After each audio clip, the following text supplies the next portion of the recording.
All right, welcome back, everyone. Ready for another deep dive? Always ready. Today, we're wading into some pretty murky waters. A global situation that's got, well, a lot of moving parts. We're talking about a conflict that could reshape the world as we know it, and we're going to explore the battlefield realities, the political maneuvering, and the potential strategies that could determine how this whole thing plays out. It's fascinating to see how everyone's trying to make sense of it, particularly regarding what the U.S.'s role should be or even could be. Yeah. And there's a lot to dissect. For example, we've got Zelensky making a trip to Saudi Arabia to meet with, get this, both U.S. and Russian officials. Remember how he said he wouldn't go, said he wouldn't be part of any talks where Ukraine wasn't at the table? Things change, right? And it comes right after the U.S. Special Envoy suggested that, well, maybe the U.S. shouldn't push for the war to go on forever, especially if it means, every last Ukrainian. Then you've got Trump weighing in, saying he doesn't see Russia as any threat to NATO, and that he doesn't really see Ukraine as an equal partner in any peace talks. Makes you wonder what would happen if the U.S. did pull back. Europe probably couldn't fill that gap, and pushing on without U.S. support, that's a really risky proposition for Ukraine. There's even talk that maybe Zelensky is cracking under the pressure. There are claims that some of the things he's saying, like Russia attacking all of Europe if the U.S. backs away from NATO, aren't really grounded in, well, reality. Right. And on the ground, there are reports that Russia's been using thermoderic weapons around Chasiv Yar and Kurdimivka. That's a game changer. It is. And then there's Fudadar. Reports are conflicting about what's happening on the front lines there, but there's a chance, a scary chance, that a lot of Ukrainian troops could be trapped. It's a reminder of how hard it is to get accurate information in the middle of a war, isn't it? Meanwhile, you got these shifts around Pisky. Ukrainians have made some gains in the south of the town, but the Russians are pushing in from the north and east. It's like a constant back and forth. And in the south, big Russian advances around Velika Novosilka, which could impact those vital supply routes. Plus, Threat to democracy and Marinka is, well, it might be happening faster than anyone can update the maps. Up north around Crimea, there are these Russian advances, and there's an interesting language shift. They're not saying captured anymore. They're using liberated. Russia. Are they aiming to take even more of Ukraine than we initially thought? And in northern Luhansk Oblast, more action on the front lines with Russian advances south of Svatovi. One thing that really jumps out is the talk about whether NATO training methods are actually working in Ukraine. Some are saying there's a disconnect between how NATO and Russia approach war, and that maybe all this high-tech weaponry we're sending to Ukraine isn't the best strategy. So, ditch the fancy stuff and give them the tools they can actually use in this type of fight. Exactly. Some are saying simpler, cheaper weapons, the kind that Russia uses and has plenty of, might actually be a better fit for Ukraine. It really highlights how different military approaches can determine how a war unfolds. NATO, they're all about precision and maneuverability, while Russia, it's more about firepower and wearing the enemy down. You've got to wonder if NATO's even ready for this kind of war, right? Well, a lot of sources seem to be saying that NATO's way of fighting, relying on high-tech and quick movements, doesn't work so well in this long, drawn-out conflict. That's a big statement. So if this is a war of attrition, what does it take to win? The sources point to a bunch of factors, but first you need patience, strategic patience and willpower. This isn't a sprint, it's a marathon, so being able to handle setbacks and stay committed for the long haul, that's huge. Gotcha. What else? Well, then there's industrial adaptation. You've got to be able to crank up production of war materials, ammo, weapons, Loved one. because in a war like this, resources are going to dwindle fast. So it's not just about the size of your army, but also A whole series of challenges. supplied. Precisely. So what's happening? Parts of the You need to keep the lights on, both for the military and international community. no energy, no war effort. Makes sense. What about the troops themselves? That's where force regeneration and rotation come in. You've got to give your soldiers a break, let them rest, recover, and retrain. It's about keeping them from burning out and making sure their morale stays up, especially in a conflict that drags on and on. Keeping your fighting force fresh and effective. Okay, but what about the bigger picture? How do you get the edge strategically? That's where geopolitical leverage comes in, using geography and your relationships with other countries to your advantage.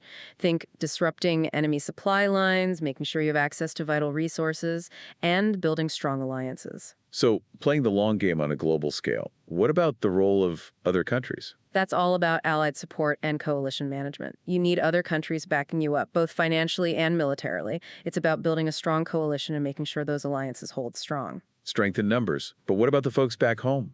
That's where national resilience comes in. It's the people's ability to endure hardship, to make sacrifices, to keep their spirits up even when things get tough. Having a strong home front to back up the war effort. But how do you stop the enemy from getting a quick win, especially early on? That's crucial in a war of attrition, denying the enemy a quick victory. It's about making sure they don't score any early wins that might lead to a peace deal that benefits them. Basically, you want to make victory so costly for them that they're better off coming to the negotiating table. Makes sense. But what about being creative, finding ways to outsmart the enemy? That's where asymmetry and innovation come in. You have to find unconventional ways to counter the enemy's strength, especially if they've got better tech or more resources. Think outside-the-box tactics, new weapons, or exploiting their weaknesses. So leveling the playing field. And what about protecting your important stuff like infrastructure? Right, that's where distributed and hardened infrastructure comes in. It's about making your key infrastructure more resilient. Things like military bases, communication networks, power plants, you want to spread them out geographically, make them physically tougher, and have backups in place. Make yourself a tough target. Wow, this is a lot to think about. Looking at all these factors, who seems to have the upper hand in this war of attrition? It's complex, but based on what we've seen, Russia seems to have the edge in a few crucial areas. Really? Like what? Well, they seem to have a better capacity to absorb setbacks, and they've been pretty good at maintaining public support for the war. Their industrial base also seems more robust, so they're probably better positioned to wrap up production of the stuff they need to keep fighting. But what about Ukraine's allies, like the U.S. and Europe? Doesn't that give them an advantage? Of course, that support is significant, but it also creates a point of vulnerability. Politics change, and there's no guarantee that aid will flow forever. Plus, Russia's got the upper hand when it comes to energy and geopolitical leverage, especially given where they're located. So are you saying Russia's going to win? War is complicated, it's unpredictable, and there are so many factors that could shift things. Anything could happen. I guess that's what makes it so fascinating and so terrifying at the same time. Exactly. It's a situation that needs close attention, and nuance matters. Speaking of nuances, let's look at the whole military doctrine thing, how NATO and Russia approach war, and how that's playing out on the ground. Right. The sources are pointing to a potential mismatch that maybe NATO training methods aren't the best fit for the reality of the war in Ukraine. Like they're being trained for the wrong fight. Yeah, kind of. NATO doctrine is all about maneuver warfare, emphasizing speed, agility, and precise strikes. It's a doctrine shaped by the Cold War, thinking about fighting a conventional Soviet force in Europe, but Ukraine isn't that. Right, so how does that play out in this war? The war in Ukraine is way more attritional. It's heavy artillery, trench warfare, slow, grinding advances, and retreats. It's not something NATO forces have really trained for in decades. So maybe the training they're getting isn't really what they need for this kind of fighting. That's what some sources are saying. They're suggesting that NATO's focus on high-tech weapons and complex maneuvers might not be the best approach in this context. So what's the alternative? They think simpler, more readily available weapons, the kind that Russia uses, would be more effective. So ditch the fancy tech and go back to basics. In a way, yes. They're arguing that Ukraine needs weapons that are durable, reliable, and easy to maintain, weapons they can actually use effectively in this kind of war. And are they saying that NATO's way to fighting maneuver warfare is actually hurting Ukraine? That seems to be their point. They're saying it's not that effective in a battlefield like Ukraine's, which is heavily fortified and full of mines. It's like trying to play a fast-paced basketball game on a muddy field. Exactly. The sources seem to think Ukraine might be better off switching to a more attritional approach, similar to what Russia's doing. What would that look like? Prioritizing firepower over fancy maneuvering, using artillery and strong defensive positions to grind the enemy down, understanding that victory will be slow and come at a high cost. It sounds grim. War is grim. And in a war of attrition, the side that can hold out the longest and inflict the most casualties often wins. So what does this mean for the future of the conflict? If NATO's training isn't really helping and Ukraine's getting outmatched in this war of attrition, what hope do they have? It's a tough question. The Ukrainians have shown incredible resilience, but they're up against a formidable enemy with more manpower, more industrial capacity, and a willingness to take massive losses. But wouldn't NATO training and equipment eventually give them the edge? That's the hope, but we haven't seen it yet. The Russian military has shown they can adapt and learn. They've adjusted their tactics and strategies throughout the war, and they seem to be settling into a way of fighting that plays to their strengths. So it sounds like Ukraine's in a really tough spot. They're fighting a war they're not trained for against an enemy that's better equipped for it. It's a bleak assessment, but that seems to be the reality based on what we've seen. But there are always things that could change the course of the war that no one sees coming. Like what?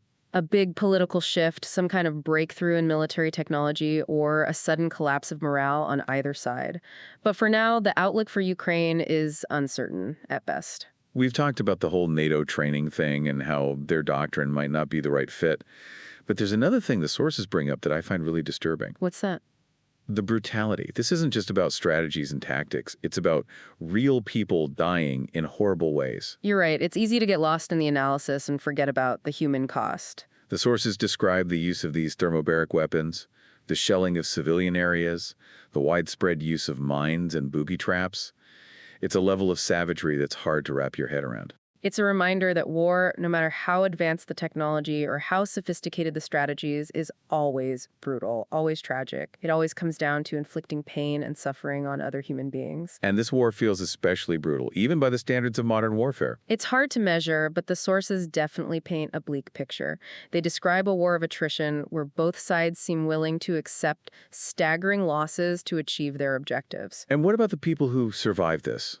The soldiers who come home bearing the physical and psychological scars of what they've been through. That's a crucial issue that often gets overlooked when we talk about war. The trauma of combat can have a lasting impact on individuals and entire societies. The sources talk about soldiers struggling with PTSD, substance abuse, and the difficulties of reintegrating into civilian life.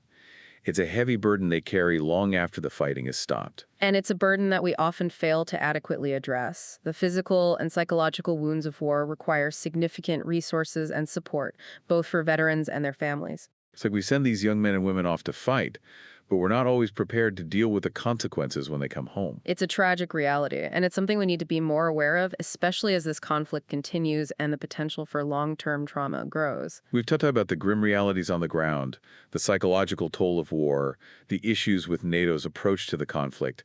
But there's another layer to this that we need to address: the information war. The battle for hearts and minds. It's just as important as the fighting on the ground. Our sources highlight the intense propaganda and disinformation campaigns being waged by both sides.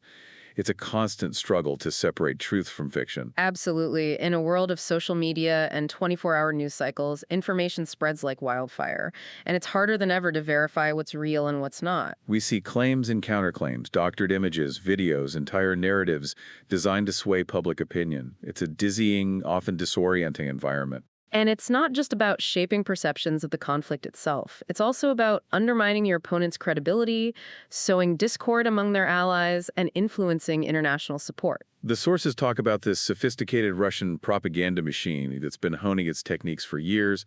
They're really good at exploiting divisions within Western societies and tapping into existing prejudices and anxieties. And they've been very effective at creating a narrative that portrays Russia as the victim, defending itself against Western aggression. It's a narrative that resonates with certain audiences, both domestically and internationally. Ukraine's been trying to counter that propaganda with their own messaging, emphasizing Russian atrocities and highlighting their need for international support. And they've been relatively successful at garnering sympathy and support from Western governments and media. But they've also run into some problems. Some of their claims have been disputed, and there have been accusations that they've exaggerated certain events for propaganda purposes. It shows how hard it is to wage an effective information war. It's not just about telling your side of the story. It's about maintaining credibility and avoiding the perception that you're manipulating the narrative. It's like we're in this murky battleground where truth is constantly being contested and manipulated. Exactly. And this battleground can really influence how the conflict unfolds. Public opinion shapes government policies, and international support can tip the balance of power on the battlefield. So in a sense, this information war is just as important as the fighting on the ground. Absolutely. It's a crucial front in any modern conflict, and it's one we need to be more aware of.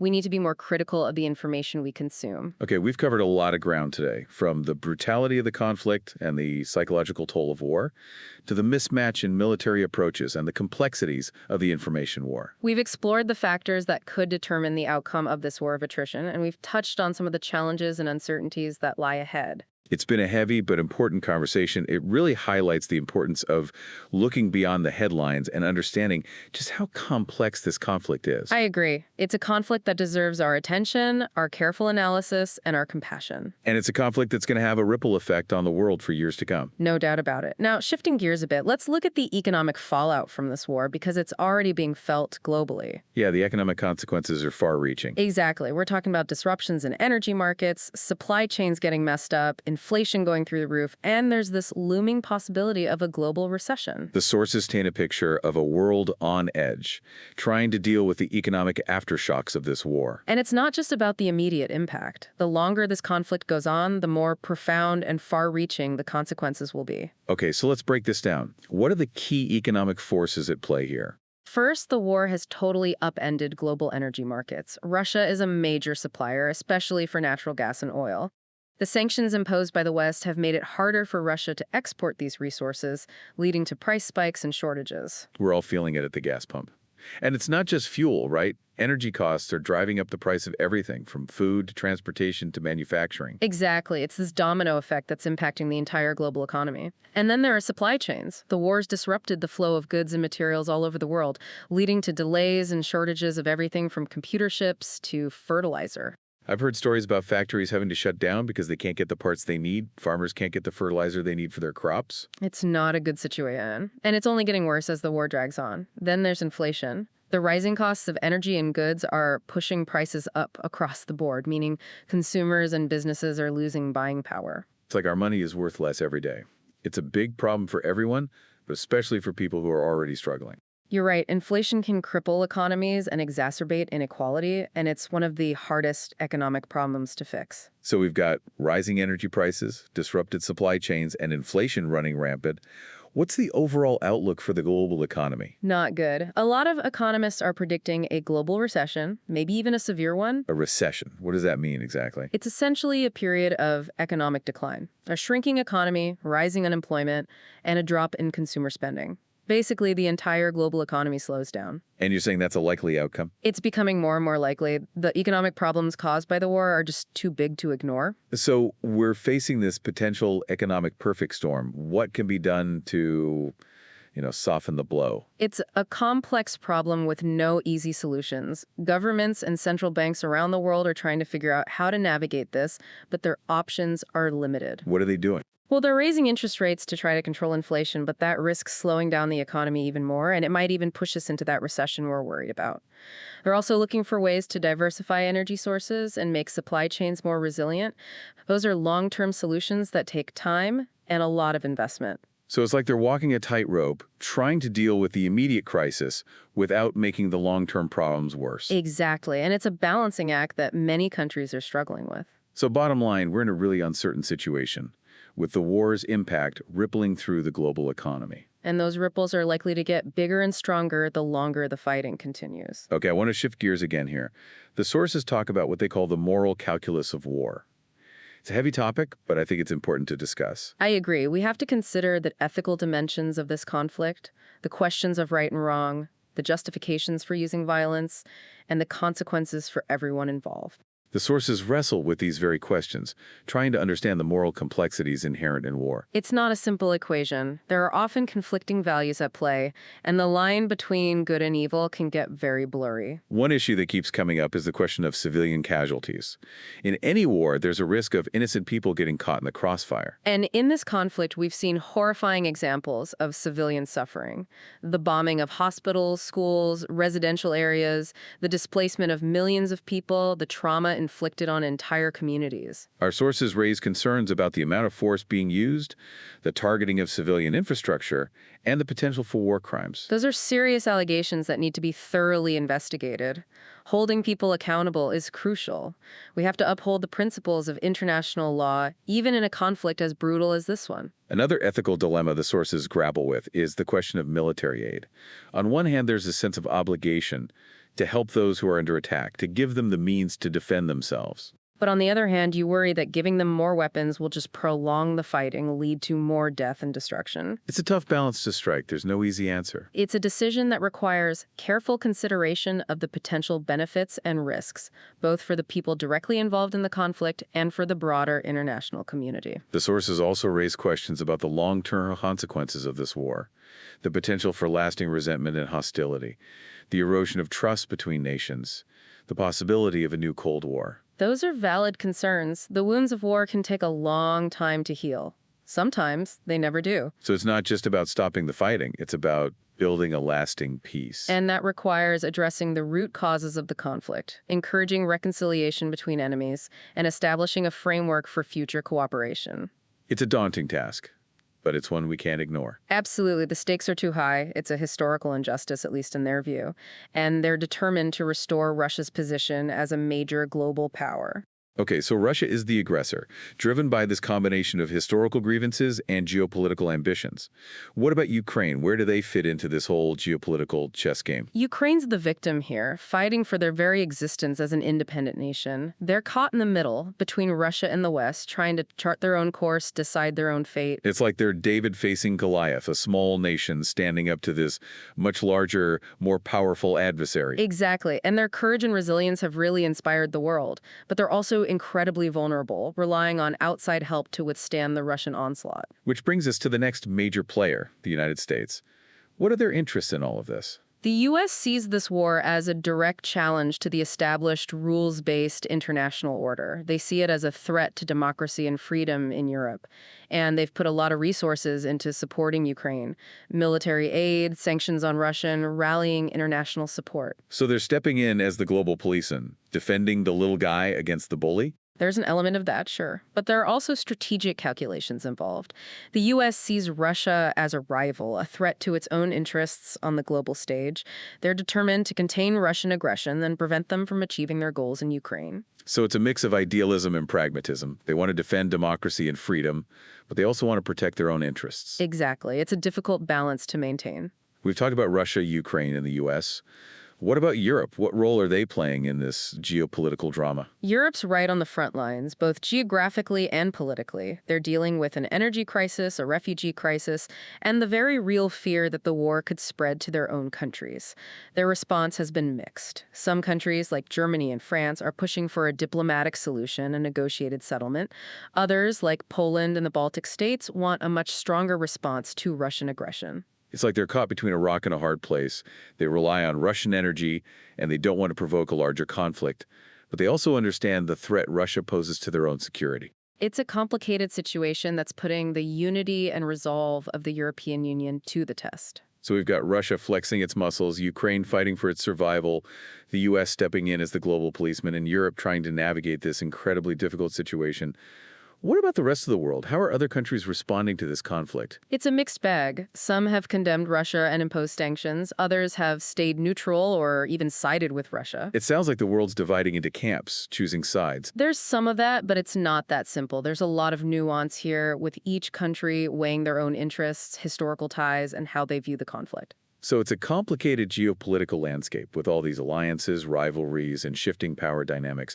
How do you think this conflict is going to reshape the global order over the long term? It's hard to say for sure, but some patterns are emerging. We're probably going to see NATO get stronger, more emphasis on defense spending, and a move away from reliance on Russia for energy. So a more militarized and polarized world.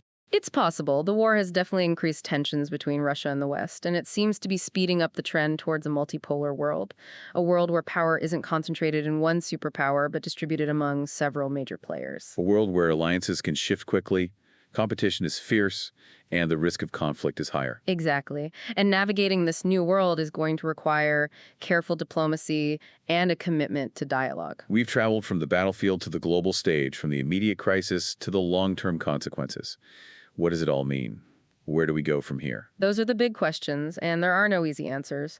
But I think it's clear that this war is a turning point, a moment of truth for the world. It's a wake-up call. It forces us to acknowledge how fragile peace is, how complex global power dynamics are, and how urgently we need to work together. It's a stark reminder that war is never the answer. It's a tragic failure of diplomacy, of our shared humanity. So, what can we do? As individuals, how do we respond to something this complex and challenging? Stay informed, stay engaged, stay compassionate, support humanitarian efforts, speak up for peace, and challenge those who try to exploit this crisis for their own benefit. It's a call to action, a reminder that each of us has a part to play in shaping a better future. And it's a reminder that even in the darkest of times, hope remains. The human spirit is resilient. We can overcome adversity. Well said. Now let's dive into something specific, something that's really caught my eye. The role of military technology in this conflict, how it's shaping the battlefield. Yes, the technology of war is always evolving. And in this conflict, we're seeing some cutting-edge advancements that are having a real impact on how the fighting is happening. The sources describe a battlefield where drones are a major factor, both for gathering information and launching attacks. It's a new kind of war where unmanned aircraft can provide real-time intelligence, target enemy positions with incredible accuracy, and even carry out airstrikes. We're seeing everything from those small, off-the-shelf drones that Ukrainian forces are using to the highly sophisticated military-grade drones that both sides are deploying. And the impact is undeniable. Drones have shifted the balance of power in some areas, allowing smaller forces to inflict serious damage on larger, more heavily armed opponents. They've also changed how wars are fought. It's more fluid, less predictable, and more dependent on technology. It's a revolution in warfare, and it's still unfolding. Another thing the sources keep coming back to is the growing role of cyber warfare. The digital battlefield. It's as important as the physical one. We're seeing efforts to disrupt communications, spread misinformation, and even cripple essential infrastructure. Cyber attacks can be devastating. They can shut down military operations, create chaos for civilians, and even influence elections. And it's a constantly shifting battlefield, with both sides developing new tools and techniques to try to gain an advantage. It's a high-stakes game of cat and mouse with potentially enormous consequences. And we've got drones transforming how battles are fought, and cyber warfare adding this whole new layer to the conflict. What other kinds of technological advances are we seeing? One that's really changing things is artificial intelligence, or AI, in military applications. AI. You mean like computers making decisions on the battlefield? Not quite that advanced yet, but AI is being used to analyze huge amounts of data, identify patterns, and make predictions that can help military commanders make better decisions. So it's like having this incredibly smart computer assistant helping to plan and carry out military operations. In a way, yes. AI can be used to optimize logistics, make targeting more accurate, and even anticipate enemy movements. That's impressive. But doesn't it also raise some serious ethical concerns? Of course it does. Using AI in warfare raises all kinds of questions about accountability, transparency, and the potential for unintended consequences. Like, what happens if an AI system makes a mistake and targets the wrong people? That's a valid concern, and it's one that's being debated by ethicists, policymakers, and military leaders all over the world. So AI is a powerful tool, but it comes with both benefits and risks. Exactly, and it's something that needs to be approached carefully and thoughtfully. Okay, so we've discussed drones, cyber warfare, and AI. What about more traditional military technologies? Are there any notable advancements happening there? There are. We're seeing a renewed focus on developing more advanced weapon systems, including hypersonic missiles, directed energy weapons, and autonomous vehicles. Hypersonic missiles, what are those exactly? They're missiles that can travel at incredibly high speeds, at least 5 times the speed of sound, which makes them extremely difficult to detect and intercept. It sounds like something out of a science fiction movie. They're very real, and they represent a significant leap forward in military technology. What about directed energy weapons? Those are weapons that use concentrated beams of energy, such as lasers or microwaves, to disable or destroy targets. So basically laser guns. Essentially, yes. They're still being developed, but they have the potential to completely change how wars are fought. And autonomous vehicles. You're talking about things like self-driving tanks and warships. Exactly. The technology is developing rapidly, and it's being adapted for military use. So we could be looking at a future where robots are fighting our wars. It's definitely a possibility, and it raises a whole host of ethical and logistical questions that we're only beginning to grapple with. Okay, so we've talked about drones, cyber warfare, AI, and some pretty significant advances in more traditional weapon systems. It's clear that technology is playing an increasingly important role in shaping the battlefield and influencing how this conflict unfolds. And it's a trend that's only going to continue with new technologies emerging all the time. It's exciting in a way, but also pretty frightening. And it's something that demands our attention and careful consideration. Absolutely. As technology changes, so must our understanding of what it means for war and peace. And on that note, I think we need to shift our focus to another critical aspect of this conflict: the humanitarian crisis. You're right. Beyond the battlefield, there's a human tragedy unfolding that's just as devastating as the fighting itself. The sources we've looked at describe a truly heartbreaking situation. Millions of people have been forced from their homes, families have been torn apart, and communities have been shattered. It's a humanitarian catastrophe of immense proportions. And it requires a coordinated and compassionate response from the entire international community. Okay, let's unpack this a bit. What are the key elements of this crisis? First and foremost, there's the sheer scale of the displacement. Millions of people have had to flee their homes, seeking safety either within Ukraine or across the borders into neighboring countries. The sources describe overcrowded refugee camps, limited resources, and families struggling to survive, struggling to get enough food, water, and medical care. It's a desperate situation, and it's putting enormous pressure on the countries hosting refugees and the aid organizations that are trying to help. And it's not just about the physical needs. These people have seen and experienced things that most of us can't even imagine. They've witnessed violence, lost loved ones, been forced to leave everything behind. The psychological toll of war can be just as devastating as physical injuries. The sources talk about people dealing with PTSD, anxiety, depression, the crushing grief of loss. It's a hidden epidemic that requires specialized care and support. Beyond displacement and trauma, what other humanitarian challenges are we seeing? The war has disrupted essential services, things like healthcare, education, and sanitation. Infrastructure has been damaged, supply chains disrupted, and a lot of hospitals and schools have had to close. The sources describe communities struggling to get basic necessities, kids missing out on their education, and the growing risk of disease outbreaks. It's a whole series of challenges that can have a lasting impact on the health and well-being of entire populations. And then there's the issue of food security.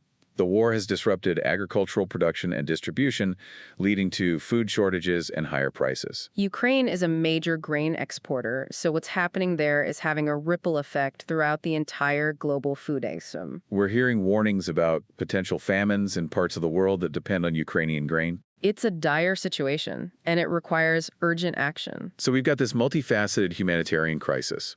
Millions of people displaced, trauma on a massive scale, essential services disrupted, and food security threatened. What's the international community doing to address these challenges? Aid organizations, governments, and individuals from all over the world are stepping up, but the needs are immense and resources are already stretched thin. The sources describe the heroic efforts of aid workers, but they also talk about the challenges they're facing: bureaucratic hurdles, security risks, and just the sheer scale of the crisis. It's a race against time to get help to those who need it most. We've got a lot of ground to cover, but time is of the essence.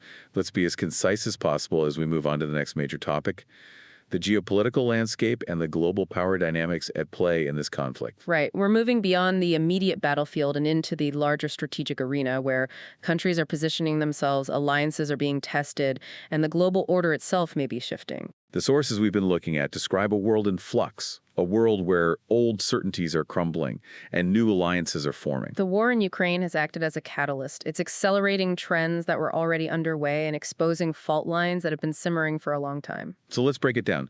Who are the key players in this geopolitical game, and what are their interests? First, we have Russia, the aggressor in this war. Their motivations are complex, but at the core, there's this desire to reassert their dominance in what they see as their sphere of influence.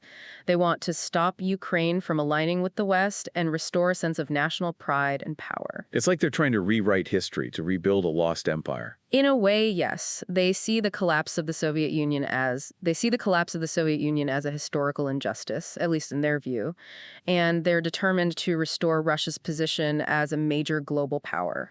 Okay, so Russia is the aggressor, driven by this combination of historical grievances and geopolitical ambitions.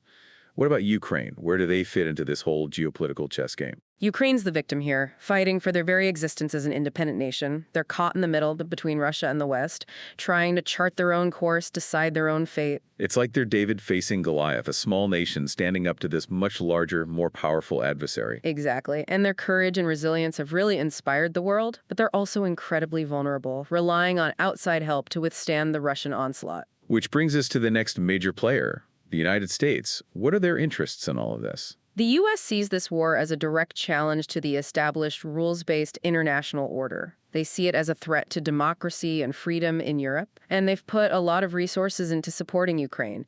Military aid, sanctions on Russia, rallying international support. So they're stepping in as the global policeman, defending the little guy against the bully. There's an element of that, sure, but there are also strategic calculations involved. The U.S. sees Russia as a rival, a threat to its own interests on the global stage. They're determined to contain Russian aggression and prevent them from achieving their goals in Ukraine. So it's a mix of idealism and pragmatism. They want to defend democracy and freedom, but they also want to protect their own interests. Exactly. It's a difficult balance to maintain. We've talked about Russia, Ukraine, and the U.S. What about Europe? What role are they playing in this geopolitical drama? Europe's right on the front lines, both geographically and politically. They're dealing with an energy crisis, a refugee crisis, and the very real fear that the war could spread to their own countries.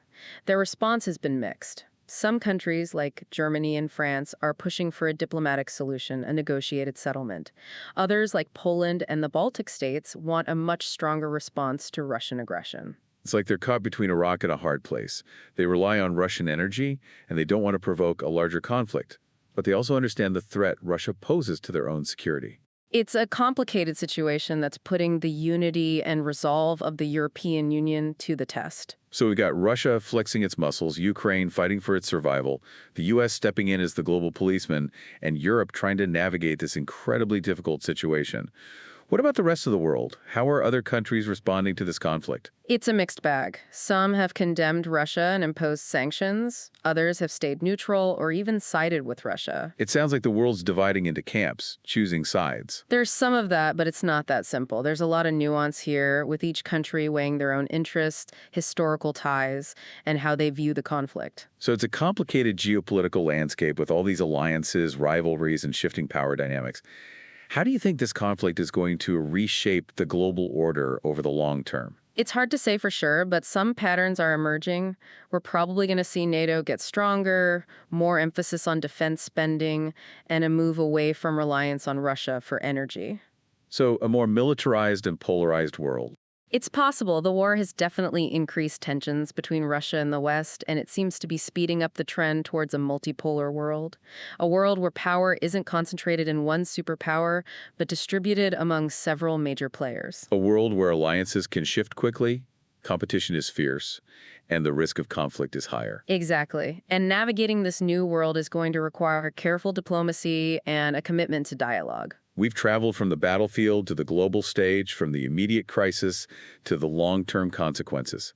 What does it all mean? Where do we go from here? Those are the big questions, and there are no easy answers. But I think it's clear that this war is a turning point, a moment of truth for the world. It's a wake-up call. It forces us to acknowledge how fragile peace is, how complex global power dynamics are, and how urgently we need to work together. It's a stark reminder that war is never the answer. It's a tragic failure of diplomacy, of our shared humanity.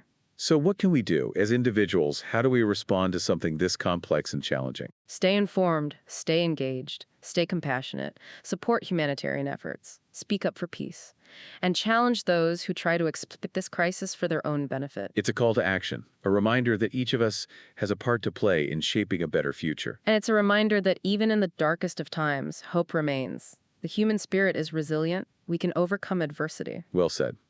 We've covered a lot of ground today, from the brutal realities of the battlefield to the far-reaching global implications. We've wrestled with the ethical dilemmas, explored the economic fallout, and examined the role technology is playing in shaping this conflict. And I think we've all come away with a deeper understanding of the complexities of this situation and the challenges we face in trying to create a more peaceful and just world. It's a reminder that war is never a solution, only a tragic failure of diplomacy and human compassion. So we'll leave you with this final thought. If this is primarily a war of attrition, are we looking at the situation through the right lens? And what does that mean for the future? Subscribe to our podcast, available on Spotify, Apple Podcasts, and YouTube. We are here to make things clear. New episodes every day.